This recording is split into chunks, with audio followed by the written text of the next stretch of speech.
Malappuram വളാഞ്ചേരിയിലെ Nipah ബാധിതരുടെ സമ്പർക്ക പട്ടികയിൽ ഉൾപ്പെടെ 8 പേരുടെ പരിശോധനാ ഫലം കൂടി നെഗറ്റീവായി. നിപ്പ സ്ഥിരീകരിച്ച യുവതിയുടെ നില ഗുരുതരമായി തുടരുകയാണ്. ദീപക് ധർമ്മടമാണ് കോഴിക്കോട് നിന്ന് ചേരുന്നത്. ദീപകെ, ഗുഡ് മോർണിംഗ്. ഈ നിപ്പയുമായി ബന്ധപ്പെട്ട വാർത്തകൾ എന്തായി എന്ന് നമ്മുടെ പല പ്രേക്ഷകരും ചോദിക്കുന്നുണ്ടായിരുന്നു. ഏറ്റവും പുതിയ വിവരങ്ങൾ എന്തൊക്കെയാണ് നമുക്ക് നൽകാൻ സാധിക്കുന്നത്? നെഗറ്റീവായതൊരു പോസിറ്റീവ് വാർത്തയാണ്. അതെ, ഏറ്റവും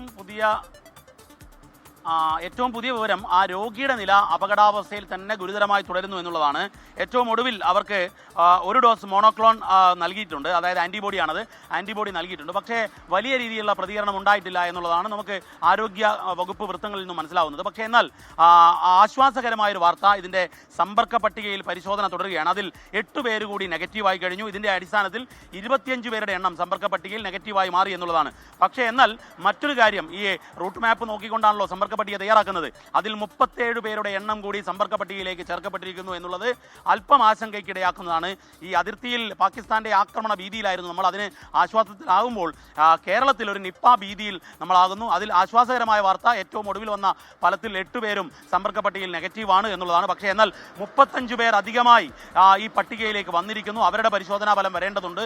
ഏതായാലും ഈ രോഗിയുടെ അവസ്ഥ അപകടകരമായി തുടരുകയാണ്. പക്ഷേ സമ്പർക്ക പട്ടികയിലുള്ള ആരും ആ രീതിയിൽ ഹൈറിസ്ക് കാറ്റഗറിയിൽപ്പെട്ടവർ അതിലുണ്ട്. പക്ഷേ ഏതെങ്കിലും രീതിയിലുള്ള മറ്റു പ്രശ്നങ്ങളൊന്നും പ്രകടമായിട്ടില്ല. ആഷ്മി, ക്രിസ്റ്റീന. ശരി. ദീപക് ധർമ്മടമാണ് കോഴിക്കോട് നിന്ന് വിശദാംശങ്ങൾ നൽകിയത്.